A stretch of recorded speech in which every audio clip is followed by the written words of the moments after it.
안녕하세요. K팽 연구소의 김태훈입니다. 네, 저번 영상에 말씀드렸다시피 오늘은 이 팝업 문화에 대해서 좀 알아보고자 합니다. 그리고 투자자로서 우리는 이러한 문화에 대해서 어떻게 대응해야 하며 앞으로는 어떻게 이 시장을 이해하고 받아들여야 하는지에 대해서 말씀드리고자 영상 키게 되었습니다. 우선 팝업은 짧게는 한 3, 4일, 길게는 6개월 정도의 임차에서 그 안에서 소비자들이 브랜드를 경험하고 즐기고 그런 문화로 요새는 좀 자리 잡게 되었습니다. 제 생각에는 한 3년 정도 됐을까요? 팝업이 본격적으로 시작된 게 한 3년 정도인 것 같은데 저는 사실 이러한 문화가 길게 갈 거라고는 생각되지는 않았습니다. 그런데 이제는 부동산 투자의 시선으로 바라보아도 무시해서는 안 될 정도의 문화로 자리 잡아서 이 부분을 투자의 관점으로 해석하고 풀어보고자 합니다.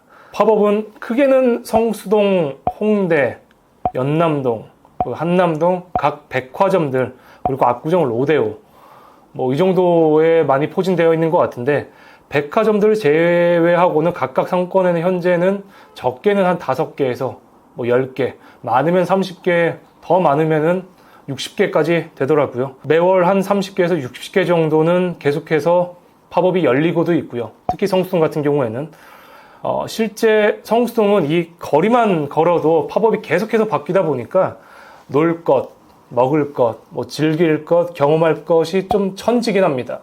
저도 최근에 다녀온 느낌으로는 정말로 놀이동산에 좀 다녀온 것 같다라는 느낌을 받기도 했었거든요.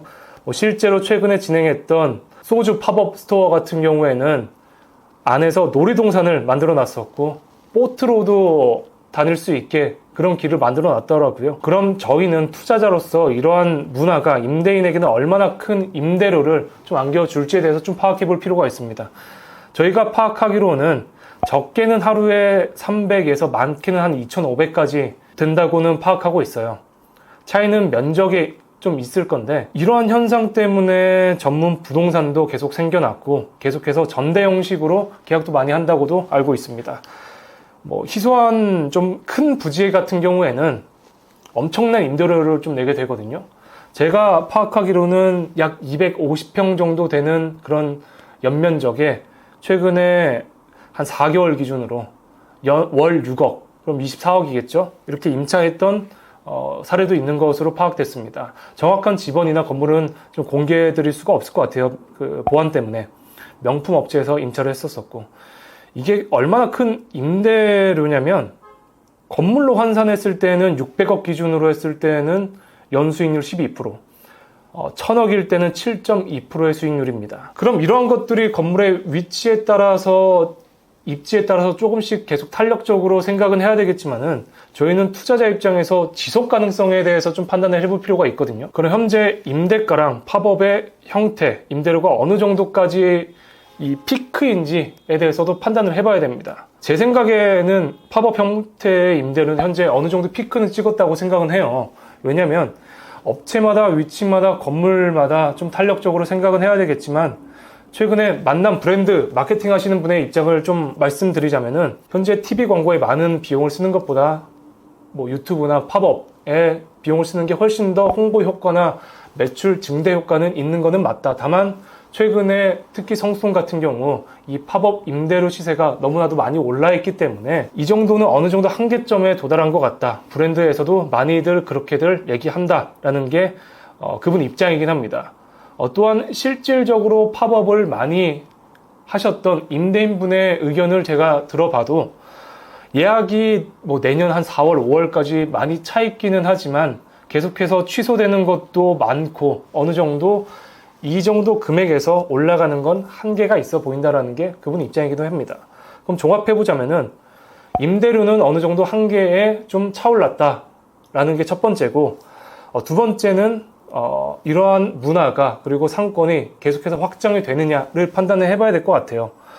압구정 로데오나 메인길 상권은 계속해서 확장이 되고 발전해 나갈 것인가? 그럼 저희는 이 시점에서 판단을 해볼 필요가 있습니다. 젠트리피케이션은 발생되고 있는가? 벌써 시작이 됐는가에 대해서. 가장 잘 보여주는 사례가 가로수길이죠. 가로수길은 현재 대기업들이 다 빠져나가고 현재 공실률은 한 30%에서 35% 가까이 됩니다. 이러한 사례가 있으니 저희는 조심해 볼 필요가 있겠죠. 언젠가는 분명 저는 가로수길처럼 상권이 쇠퇴하는 그런 시점은 올 거라고 생각합니다. 계속해서 이 정도 높은 임대료를 감당할 수는 없으니 또 다른 대안을 찾아서 이동하고 옮기는 게 상권의 이치이자 논리라고 저는 생각을 하거든요. 다만 저도 그렇겠지만 건물을 많이 보유하고 투자를 잘 하시는 제 클라이언트 분의 입장이나 같이 의견을 나눴을 때에 대한 공통된 의견은 압구정 로데오 성수동 너무나도 좋다. 팝업 때문에 기업들이 계속해서 들어오고 젊은 친구들이 많고 소비를 하고 계속해서 팝업이 생겨나고 새로운 컨텐츠가 올라오고 너무나도 좋다. 근데 비싸다. 이런 상황들이 언제까지 갈지는 모르겠다. 미래는 모르겠지만 우리는 투자자로서 보수적으로 판단해 볼 타이밍인 것 같다라는 게 공통된 의견이긴 했습니다. 또 다른 하나는 만약 내가 1000억이 있다라고 하면은 200억, 300억 정도는 그냥 묻어둘 것 같아. 근데 그럴 사람이 얼마나 있겠냐라는 게 입장이긴 합니다.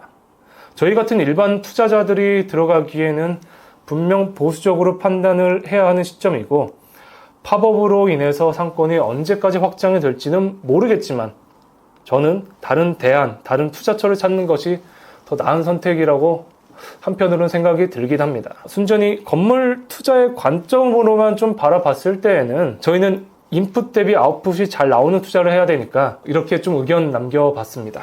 그럼 여러분들도 현명한 투자를 하시길 바라겠고요. 투자 상담은 언제든지 환영입니다. 오늘은 영상 이만 여기서 마치도록 하겠습니다. 감사합니다.